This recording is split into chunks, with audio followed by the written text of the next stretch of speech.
Estamos a punto de celebrar en el mundo la Navidad.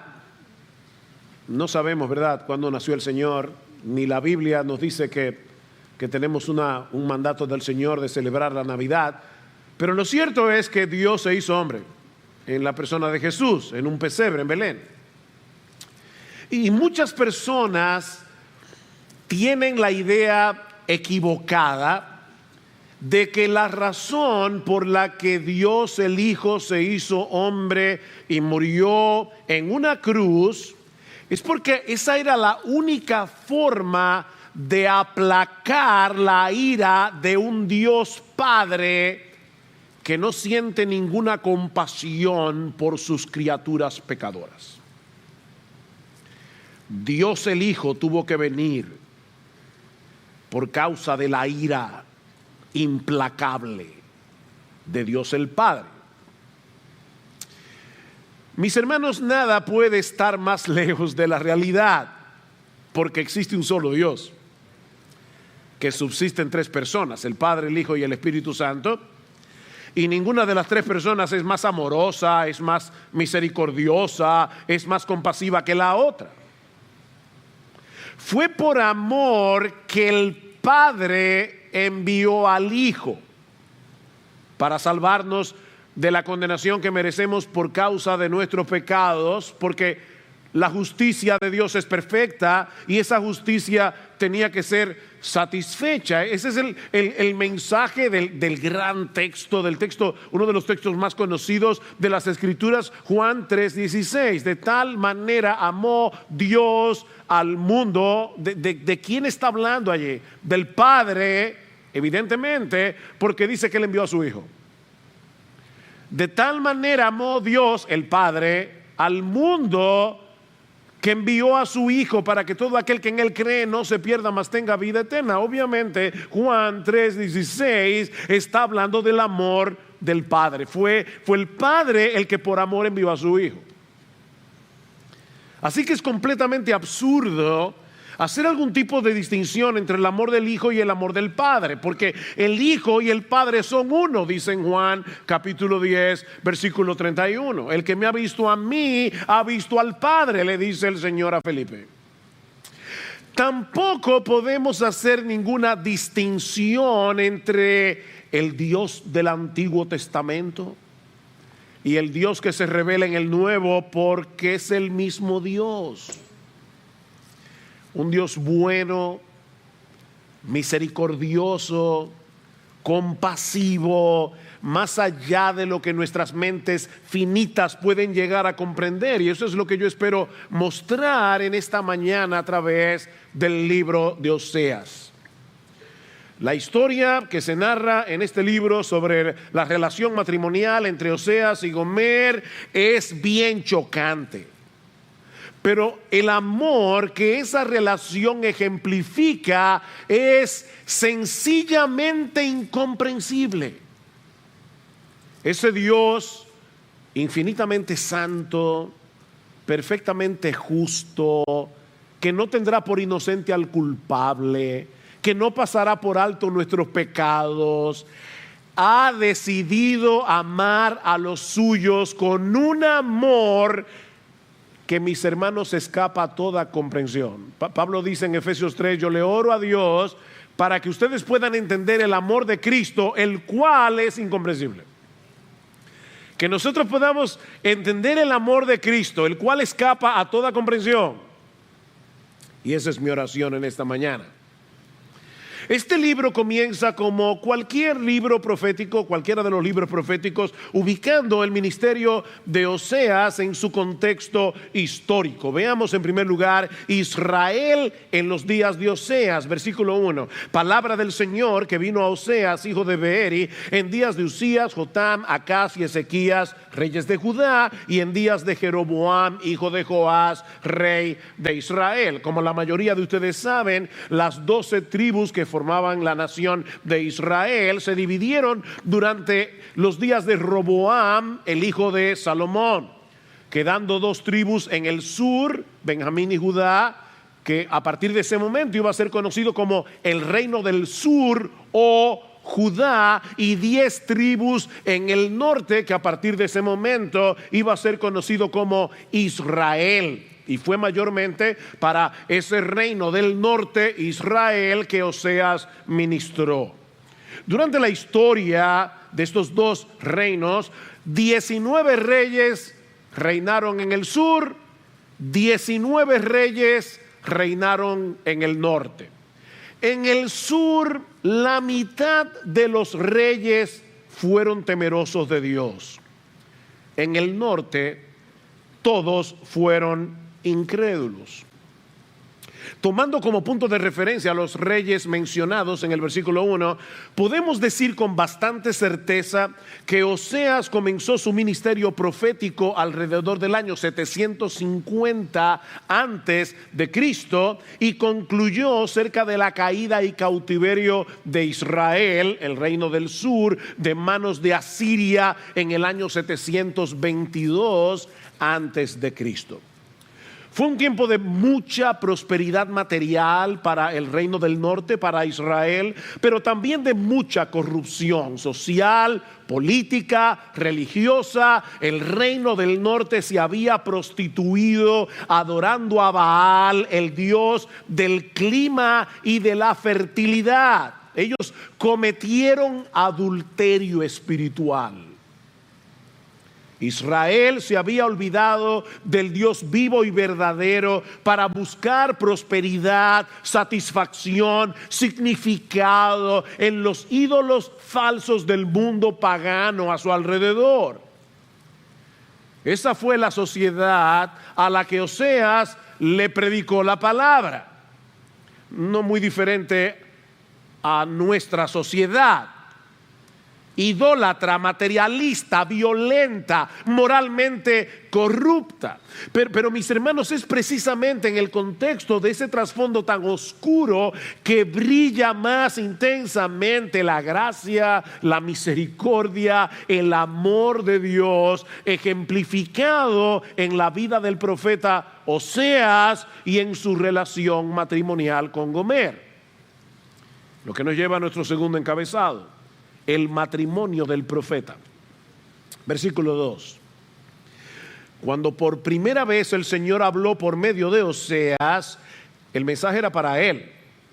El Señor le dijo: anda, toma para ti a una mujer ramera y engendra hijos de prostitución, porque la tierra se prostituye gravemente abandonando al Señor. Fue pues y tomó a Gomer, hija de Diblaim, y ella concibió y le dio a luz un hijo.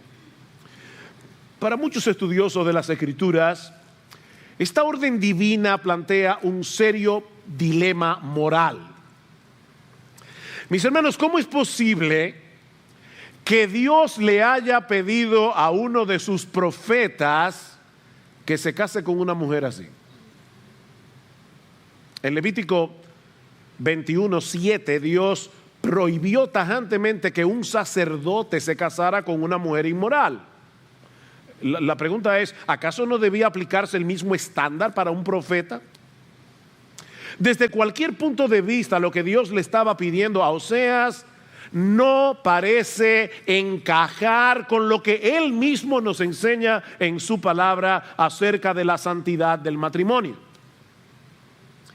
Pero Dios no solo le pidió lo que le pidió, sino que el Espíritu Santo inspiró a Oseas para que dejara su historia registrada en la Biblia. Qué raro, ¿verdad? Dios quería que tú y yo, en el año 2022, casi terminando, conociéramos esta extraña historia de amor. Ahora, debo aclarar que es muy probable que Gomer no haya sido una ramera, una mujer fornicaria, como dice la Reina Valera, en el momento en que se casó con Oseas. Recuerden que el profeta está mirando los hechos en retrospectiva, o sea, él está escribiendo la historia después que todas estas cosas sucedieron. Si yo le diera en esta mañana que mi esposa y yo nos conocemos desde niños, y que estudiamos en la misma escuela en San Juan de la Maguana, lo cual fue verdad, o es verdad, yo supongo que todos ustedes van a entender que en ese tiempo no éramos esposos. Pero yo estoy diciendo mi esposa y yo, porque ahora estamos casados y yo estoy contando la historia después que pasó. Bueno, aparentemente es algo como eso lo que tenemos aquí. Y una prueba de eso lo tenemos en el versículo 2. Cuando por primera vez el Señor habló por medio de Oseas, el Señor le dijo: anda, toma para ti a una mujer ramera y engendra hijos de prostitución. O toma para ti una mujer ramera y a hijos de prostitución. Pero en ese momento Gomer no tenía hijos. Sin embargo, repito, como la historia se está escribiendo, mirando hacia atrás, el profeta está hablando como si ya los hijos estuvieran ahí. Ahora, de todos modos, Dios sí le estaba pidiendo a Oseas que le entregue su corazón a una mujer que lo iba a traicionar, a una mujer que lo iba a humillar públicamente. ¿Ustedes se imaginan cómo fue para Oseas el día de la boda? Ya él sabía de antemano. Todo el mundo se casa, ¿verdad?, suponiendo que su matrimonio va a ser feliz, esperando que su matrimonio sea feliz. Bueno, Oseas no tenía ninguna razón para esperar tal cosa, porque ya Dios le había dicho lo que iba a suceder con su matrimonio. Oseas, yo te estoy pidiendo que le entregues tu corazón a una mujer que no lo va a apreciar, a una mujer que te despreciará, a una mujer que terminará siéndote infiel. Y yo sé que esto suena chocante, porque lo es. Pero mis hermanos, la historia que está detrás de esta historia es 1000 veces más sorprendente. Porque tú y yo somos Gomer y Dios nos tomó por esposa si somos cristianos. ¿Por qué nos choca tanto que Dios le haya pedido a un hombre de carne y hueso que se case con una mujer ramera cuando él decidió casarse con una prostituta? Dios decidió casarse con una ramera, contigo y conmigo. ¿Te ofendes? Entonces tú no eres esposa del Señor. Porque si tú fueras esposa de Cristo, tú sabrías muy bien lo que la Biblia dice acerca de ti y acerca de mí. Oseas, mis hermanos, no es más que una sombra imperfecta de nuestro marido. Y tú y yo somos una sombra imperfecta de quien es Gomer. Cuando Dios nos escogió para ser suyos desde antes de la fundación del mundo, no lo hizo porque nosotros fuéramos atractivos a sus ojos. Él conocía perfectamente el tipo de personas que habríamos de ser antes de venir a Cristo. Y las veces que íbamos a pecar contra Él después de convertidos, incluyendo todas las veces que nosotros lo íbamos a abandonar por ir detrás de ídolos. ¿O ustedes creen que los cristianos no cometen el pecado de la idolatría? ¿Por qué ustedes creen que Juan termina su carta, primera de Juan, capítulo 5, versículo 20, diciendo: porque sabemos que estamos en el verdadero, en su Hijo Jesucristo, este es el verdadero Dios y la vida eterna, hijitos, guardaos de los ídolos? ¿Por qué Juan termina una carta escrita para cristianos diciéndoles: hijitos, guardaos de los ídolos? Porque tú y yo somos propensos a la idolatría. Un autor llamado Brad Bickney nos dice que un ídolo es cualquier cosa o cualquier persona que captura nuestro corazón, nuestra mente y nuestros afectos más que a Dios. Ahí está la frase clave: más que a Dios. Puede que se trate de algo bueno en sí mismo, la esposa, el esposo, los hijos. Pero si lo deseas más que a Dios, ya se ha convertido en un ídolo. Cuando el hecho de no tener eso que deseas te causa irritación, te causa descontento, te causa ansiedad, te causa temor, eso es, mi hermano, mi hermana, un síntoma inequívoco de idolatría. ese descontento, esa irritación, ese temor, esa ansiedad es un indicativo de que Dios no es suficiente para nosotros. Es un indicativo de que tenerlo a Él no nos basta. Tan pronto ese deseo desmedido se apodera de nuestro corazón, hemos cometido adulterio espiritual en la presencia misma de Dios. ¿Cuál es el primer mandamiento? No te harás dioses ajenos delante de mí. Esa frase es importante. Delante de mí, dice Dios. Todo lo que tú deseas más que a Él, escucha bien, mi hermano, es un altar idolátrico que estás colocando en la misma cara de Dios para hacerle infiel. No tendrás dioses ajenos delante de mi cara, dice Dios. Eso es como el esposo que pone la foto de su amante frente a la cámara, al lecho nupcial en la habitación matrimonial. ¿Se imaginan eso? Y aún sabiendo de antemano que en ocasiones tú y yo íbamos a hacer eso, Él nos escogió para ser los recipientes de su bendita gracia. ¿Qué dice Efesios 2? Él nos dio vida cuando estábamos muertos en nuestros delitos y pecados, en su bendita gracia. Nos espantamos, ¿verdad?, al leer la orden que Dios le dio a Oseas, pero mis hermanos, el mensaje del Evangelio debería resultarnos mucho más chocante. Ese Dios 3 veces santo, perfectamente justo, que le ordenó a Oseas que se casara con Gomer, es el mismo que decidió tomar a una mujer fornicaria para hacerla suya. Pero volviendo a nuestra historia, poco tiempo después de la boda, Gomer sale embarazada. Y dice en el versículo 3, no sé si notaron una palabrita pequeñita pero importante, que ella le dio a luz un hijo. O sea, que ese hijo era de Oseas. Valga la redundancia. Le dio a luz. Ese hijo ese varoncito era de Oseas. Y Dios le ordena que le ponga por nombre Jezreel, dice en el versículo 4. Esa palabra Jezreel tiene un doble significado, porque significa esparcir y plantar. Y si ustedes lo piensan, es porque el movimiento de la mano es el mismo para esparcir y para plantar, como se hacía en aquellos días. Y luego veremos por qué la ambigüedad de esa palabra.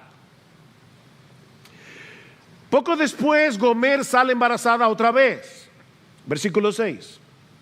Ella concibió otra vez y dio a luz una hija. Noten que ahora no dice le dio a luz una hija.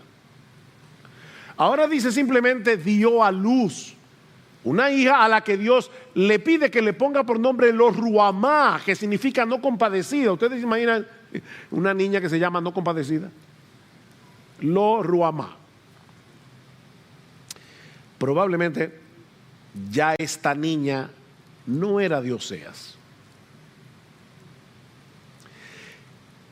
Pero después ella sale embarazada otra vez. Versículo 8 y 9. Ya lo leímos. Tampoco dice que el niño era de Oseas. Y más bien Dios le dice, ponle por nombre Lo a mí. O sea, no pueblo mío. Y ya Dios le está diciendo, ese tampoco es hijo tuyo. No pueblo mío. Ya este niño seguro que no era de Oseas.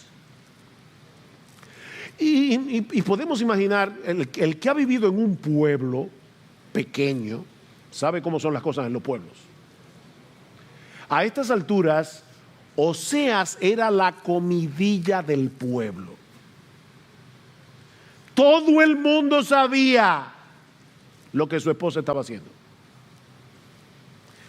La situación se va tornando cada vez más vergonzosa para Oseas, hasta que finalmente Gomer decide abandonarlo para irse detrás de sus amantes.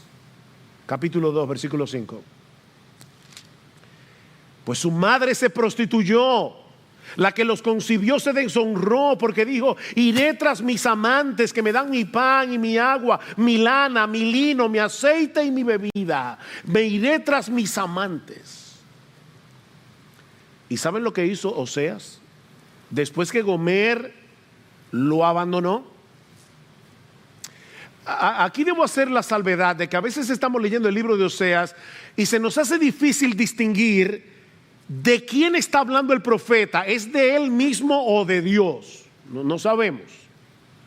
Pero probablemente está hablando de los dos, porque Dios está usando la historia de Oseas para mostrarnos algo acerca de él.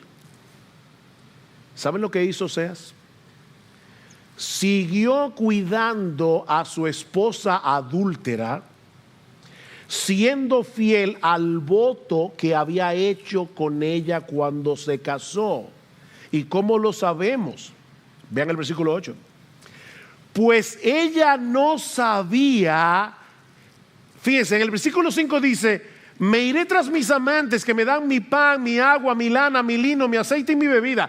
Pero ella no sabía que era yo el que le daba el trigo, el mosto y el aceite, y le prodigaba la plata y el oro que ellos usaban para Baal.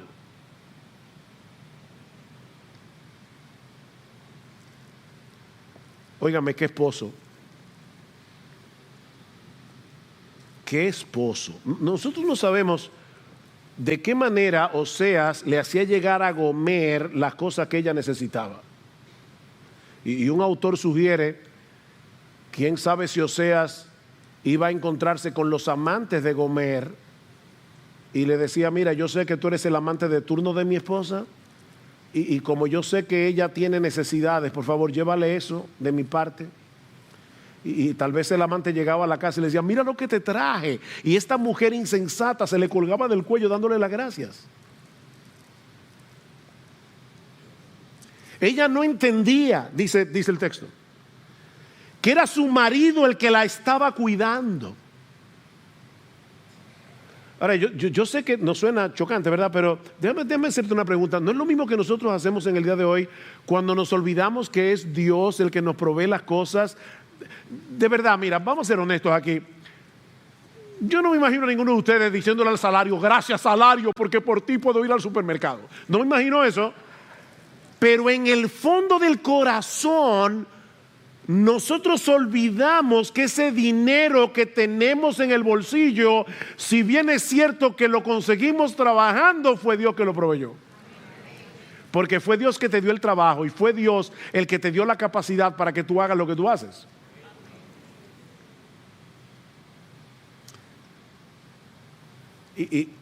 Y hacemos lo mismo que Gomer. Le damos la gracia al amante en vez de darle la gracia al Señor. Mire, leyendo esta historia nos parece increíble que una mujer sea tan insensata como para serle infiel a un marido como Oseas. Pero ¿no es eso lo que nosotros hacemos cada vez que buscamos en las cosas creadas lo que solamente el Creador puede darnos? ¿No somos también tan insensatos? No lo olviden, mis hermanos, nosotros somos Gomer. Nosotros tenemos en los cielos un marido perfecto que nos ha bendecido con toda bendición espiritual en los lugares celestiales en Cristo, dice Pablo en Efesios capítulo 1 versículo 3. Y ha prometido, Filipenses 4:19, nuestro Dios suplirá todo lo que nos falta conforme a sus riquezas en gloria en Cristo Jesús. Ese es nuestro marido. Pero muchas veces nos alejamos de Él para ir detrás de nuestros ídolos, como si nuestro Dios no fuera suficiente. ¿Y saben lo que hace Dios? Si en verdad somos parte de su pueblo, Él encuentra la forma de hacernos reaccionar. Y si no puede despertarnos de nuestra locura por medio de su bondad, lo va a hacer por medio de su disciplina. Gomer continuó enredada en su pecado, yendo tras los deseos de su corazón, hasta que las cosas comenzaron a ir de mal en peor. Noten el versículo 6 del capítulo 2. Por tanto, he aquí cercaré su camino con espinos, levantaré un muro contra ella para que no encuentre sus senderos, y seguirá a sus amantes, pero no los alcanzará, los buscará, pero no los hallará, y entonces dirá: iré y volveré a mi primer marido, porque mejor me iba entonces que ahora. Eso era lo que Dios quería que Gomer dijera, que su esposa dijera. Oye, qué mal me ha ido con mis amantes, me volveré a mi primer marido. El propósito de la disciplina era hacer que esta mujer infiel volviera a su marido, porque el amor verdadero siempre busca dar lo mejor de sí. ¿Y saben qué es lo mejor que Dios tiene? Él mismo. La mejor bendición que Dios tiene para nosotros es Dios. Él no tiene nada mejor que darnos. Él sabe muy bien lo que vamos a cosechar si nos alejamos de Él para ir detrás de nuestros ídolos. Cuando buscamos significado, propósito, satisfacción, deleite, alegría en otras cosas fuera de Él, Dios lo sabe. Y es por eso que muchas veces Él nos deja cosechar las amargas consecuencias de nuestro pecado, hasta que digamos como el hijo pródigo: cuántos jornaleros en casa de mi padre tienen abundancia de pan, y yo aquí perezco de hambre. Me levantaré e iré a mi padre otra vez. El Señor quiere llevarnos a la sensatez de decir: iré y me volveré a mi primer marido, porque mejor me iba entonces que ahora.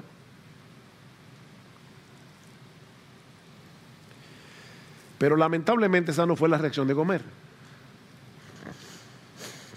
Todavía esta mujer no acababa de entender que su esposo era 1000 veces mejor que sus amantes, hasta recibir las consecuencias de su locura. Capítulo 2, versículo 9. Por tanto, volveré a tomar mi trigo a su tiempo y mi mosto a su sazón. También me llevaré mi lana y mi lino que le di para que cubriera su desnudez. Y ahora descubriré su vergüenza ante los ojos de sus amantes, y nadie la librará de mi mano. Haré cesar también todos sus regocijos, sus fiestas, sus lunas nuevas, sus días de reposos, todas sus solemnidades. Devastaré sus vides y sus higueras, de las cuales decía ella: son la paga que mis amantes me han dado. Vean otra vez. Otra vez ella sigue pensando que son sus amantes. Y las convertiré en matorral, y las devorarán las bestias del campo, y la castigaré por los días de los Baales, cuando ella les ofrecía sacrificio y se adornaba con sus arcillos y joyas, y se iba tras sus amantes y se olvidaba de mí, declara el Señor. Por tanto, he aquí, vean otra vez el propósito de la disciplina: la seduciré, la llevaré al desierto y le hablaré a su corazón. Wow.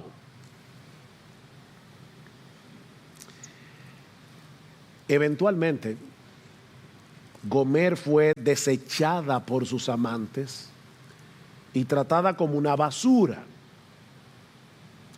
Fue tal su degradación moral que Gomer terminó siendo vendida en el mercado de esclavos. Allí fue exhibida públicamente como una mercancía barata, esperando al próximo hombre que la comprara para abusar de ella. Pero entonces ocurre lo inesperado. Capítulo 3. Y el Señor me dijo: ve otra vez, ama a una mujer amada por otro y adúltera, así como el Señor ama a los hijos de Israel, a pesar de que ellos se vuelven a otros dioses y se deleitan con tortas de pasas. La compré pues para mí por 15 siclos de plata y 1 homer y medio de cebada. ¿Ustedes se imaginan a Oseas participando en la subasta de su propia esposa? Todos los hombres en el mercado mirándola con desprecio, ofreciendo poca cosa para comprarla. Mis hermanos, esto tiene que haber sido muy humillante para Oseas. Pero no solo estuvo dispuesto a pagar el precio que pedían por Gomer, sino que vuelve a reafirmarle el voto matrimonial, versículo 3. Y le dije, te quedarás conmigo por muchos días, no te prostituirás ni serás de otro hombre, y yo también seré para ti.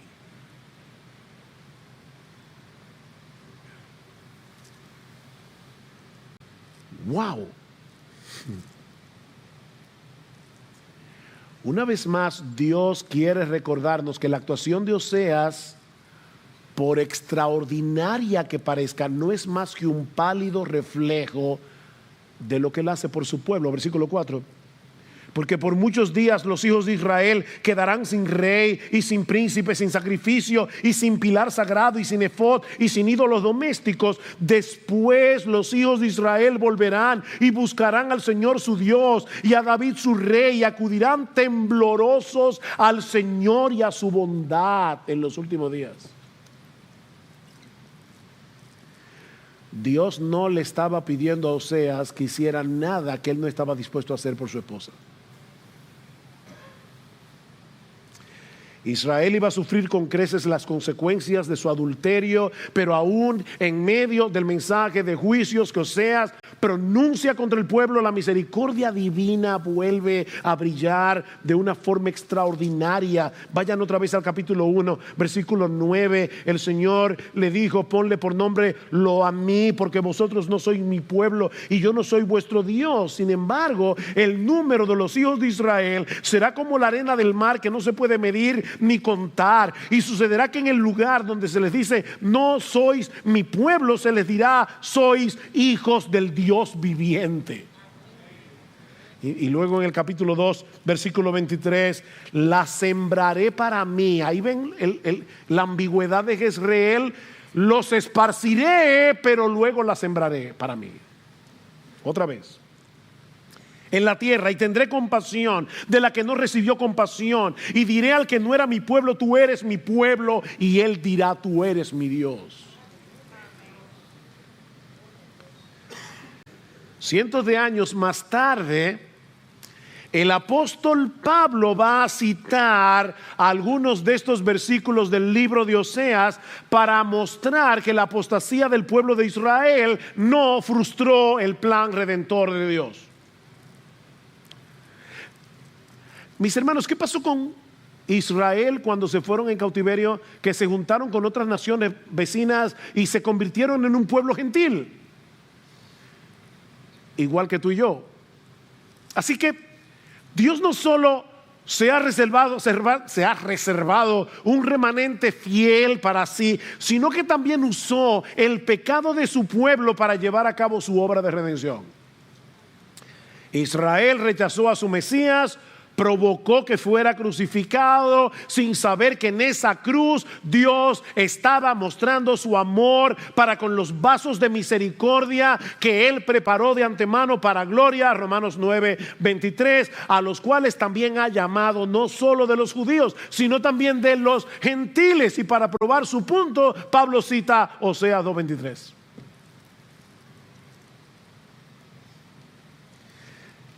Dios también tuvo que comprar a una mujer infiel por esposa, y el precio que pagó por ella no fue 15 ciclos de plata y 1 mer y medio de cebada, sino la sangre preciosa de su precioso hijo.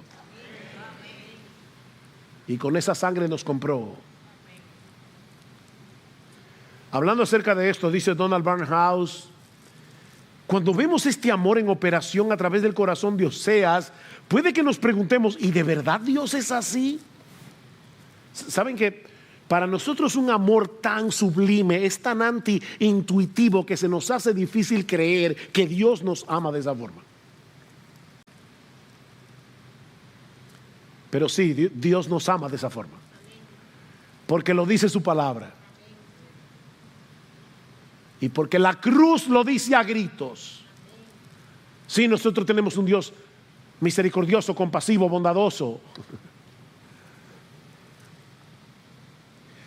Sigue diciendo Barnhouse,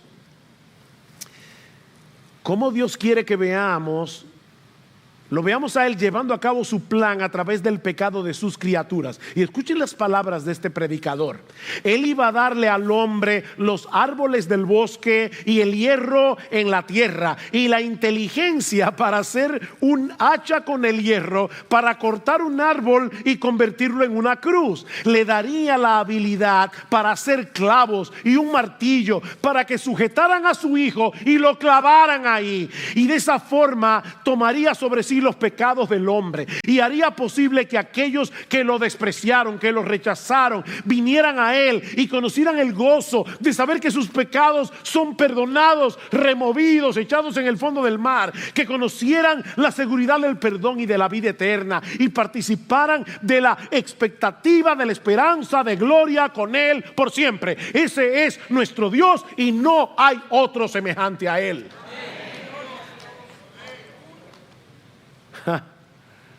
¿Qué marido tenemos? Definitivamente Dios no es como nosotros. A nosotros se nos hace difícil amar así y entender un amor como ese.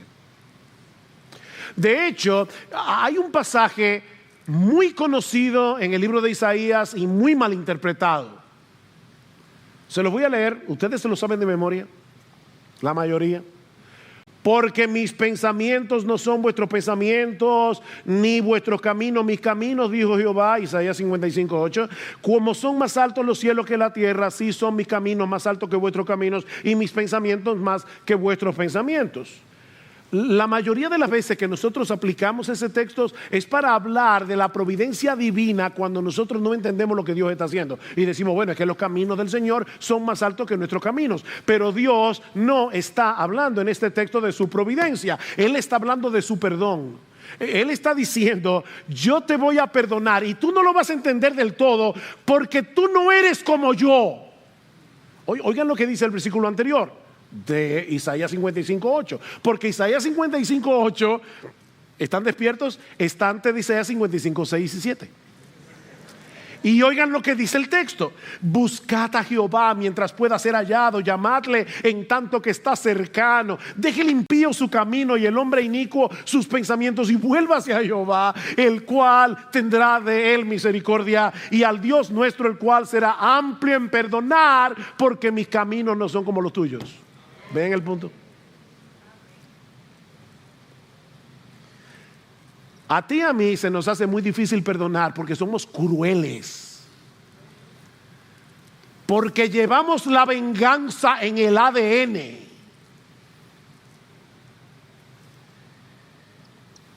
Pero nuestro Dios no es como nosotros.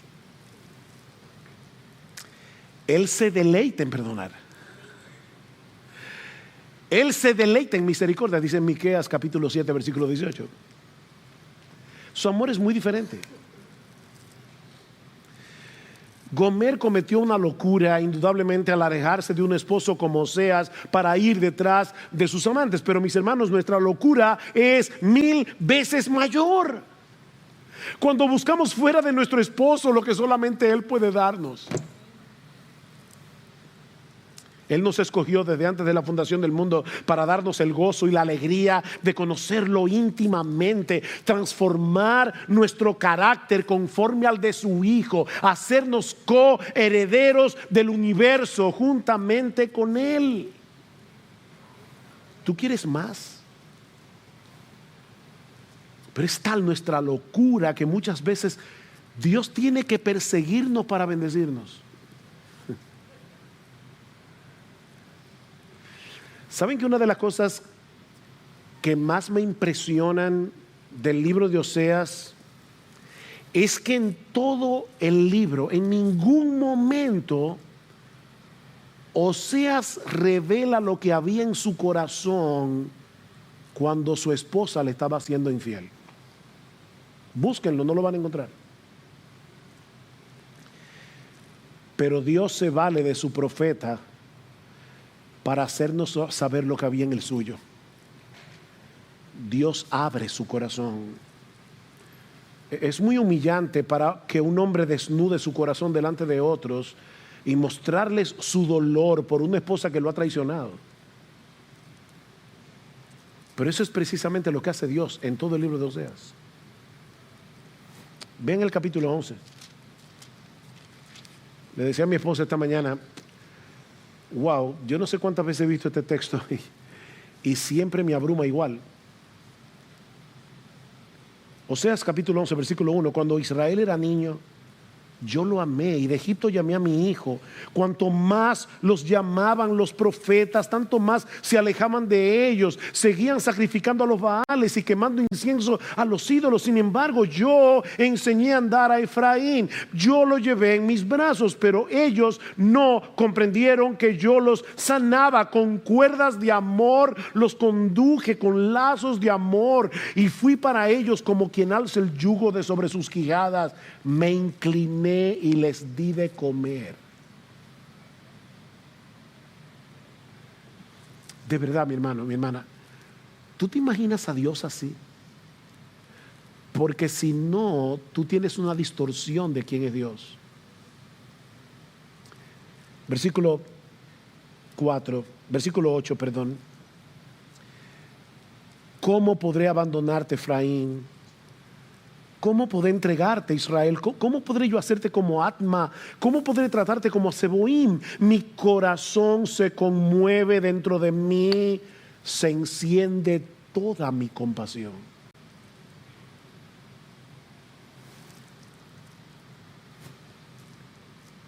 ¿Escuchas los suspiros del corazón de Dios?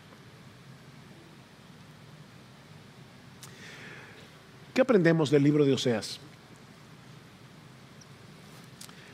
Bueno, son muchas las lecciones que podemos aprender del libro, pero por causa del tiempo voy a limitarme a 2 o 3.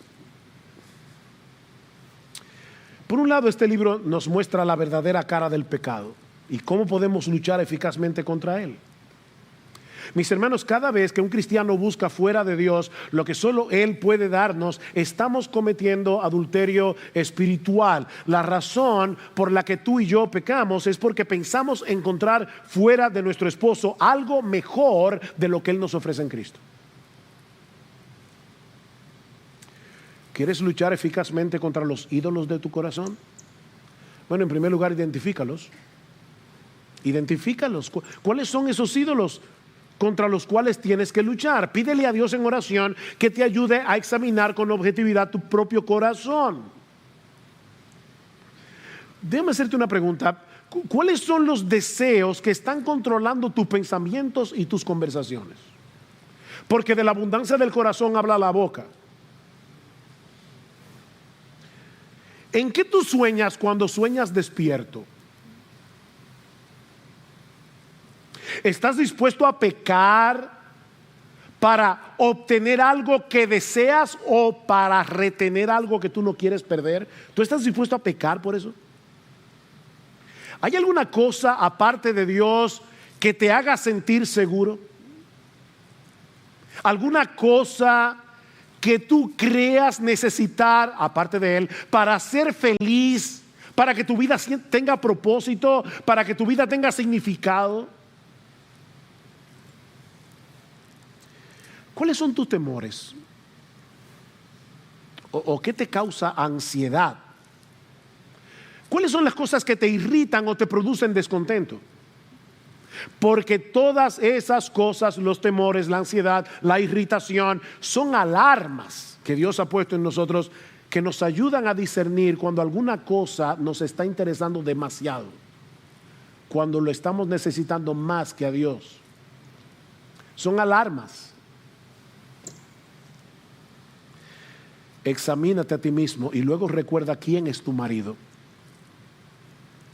Recuerda el costoso amor con que Él te ha amado y los beneficios espirituales sin número que Él ha derramado sobre ti y desea seguir derramando por toda la eternidad. Medite en eso, mi hermano, hasta que el brillo pasajero del pecado se desvanezca por completo a la luz del invencible, inexplicable, soberano, inagotable amor de Dios, que nos escogió y nos buscó cuando estábamos muertos en nuestros delitos y pecados, y en el altar del matrimonio nos hizo suyos. Yo, Jesús, te tomo por esposa delante de nuestro Dios y prometo serte fiel en los sufrimientos y gozo, en pobreza y abundancia, en salud y enfermedad. Yo prometo amarte y alegrarte como tu compañero, no hasta que la muerte nos separe, porque yo seguiré siendo tu esposo aún después de la muerte.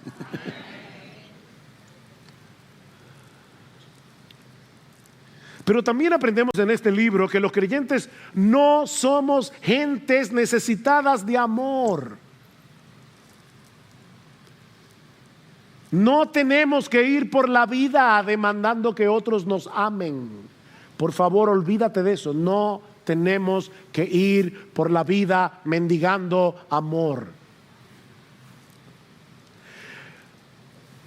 El amor que Dios ha derramado sobre nosotros sin merecerlo es tan extraordinariamente abundante, o para decirlo de una manera más fuerte, es tan extraordinariamente extravagante,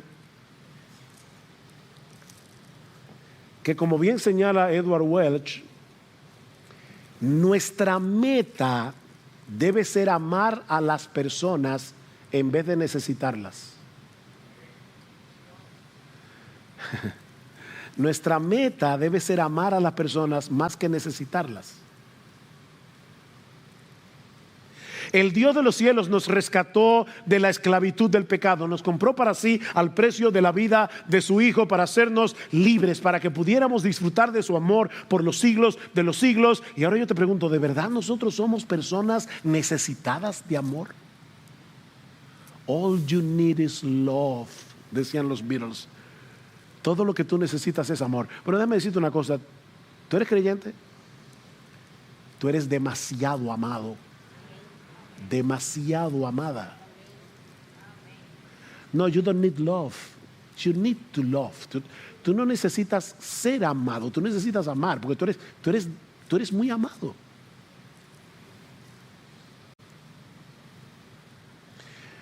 No deberíamos ir por el mundo buscando a ver a quién le hacemos partícipe del sobreabundante amor con que nosotros somos amados en Cristo. En tercer lugar, si tú eres cristiano, pero te has enfriado en tu relación con el Señor, vuélvete a tu marido. Vuélvete. Mira, yo creo en la soberanía de Dios y yo espero que tú también la creas. Si Dios es soberano, Él te trajo hoy aquí para hablarle a tu corazón a través del libro de Oseas.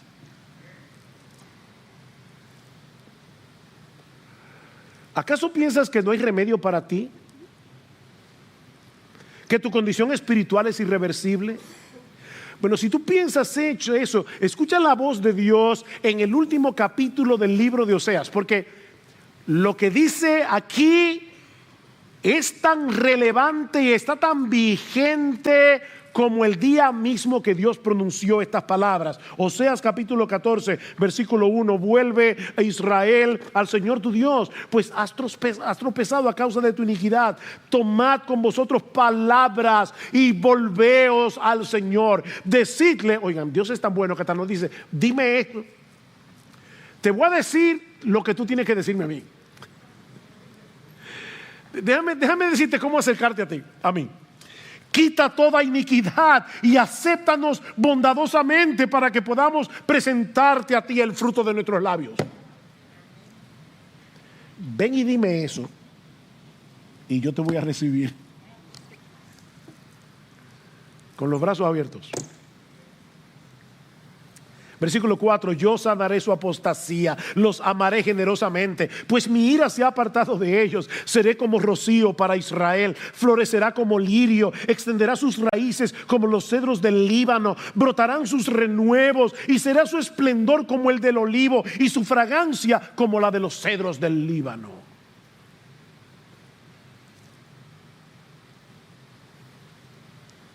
Mira, no cometas el error de proyectar tu frialdad por Cristo como si Él estuviera frío hacia ti. Porque nosotros muchas veces vemos la frialdad de nuestro corazón y la proyectamos en Jesús y pensamos que su corazón está tan frío como el mío. No, su corazón siempre está ardiendo de amor. Hasta cuando estamos como un témpano de hielo. ¿Qué dice Juan capítulo 13 versículo 1? Como había amado a los suyos que estaban en el mundo, los amó hasta el fin, los amó hasta el tope. Aún sabiendo que Pedro lo iba a negar, aún sabiendo que todos los demás lo iban a abandonar, cuando él estuviera en la cruz, los amó hasta el fin. Alguien decía, refiriéndose a este texto de Juan 13, Jesús nos ama no como nosotros amamos hasta que nos traicionan. Jesús continuó a la cruz a pesar de la traición. Amamos hasta que nos abandonan. Jesús amó a través del abandono. Amamos hasta un límite. Jesús ama hasta el fin. No proyectes tu frialdad al corazón de Jesús. Porque si tú eres cristiano, Él te sigue amando hoy, ahora, así como tú estás, con el mismo amor con que Él te amaba cuando estaba derramando su sangre en la cruz para limpiarte de tu pecado.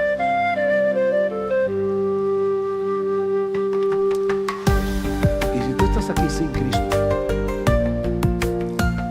fuera de ese pacto matrimonial, solo me resta suplicarte, por favor, no desprecies al Dios amante que nos revela su corazón en este libro. Porque así como es infinita su misericordia para los que se refugian en Él por medio de la fe, así será de infinita su justicia en el infierno para aquellos que le rechazan y continúan en su pecado.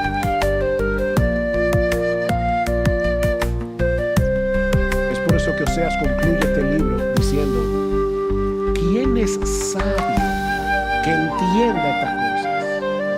¿Quién es prudente que las comprenda? Porque rectos son los caminos del Señor y los justos andarán por ellos, pero los transgresores tropezarán en ellos. Quiere el Señor que tú seas uno de esos que transita por ese camino en vez de caer destruido en él. Abandona hoy los ídolos de tu corazón.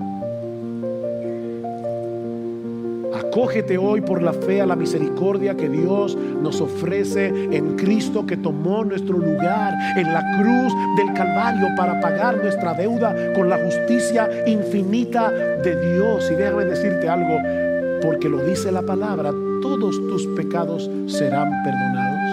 Todos tus pecados.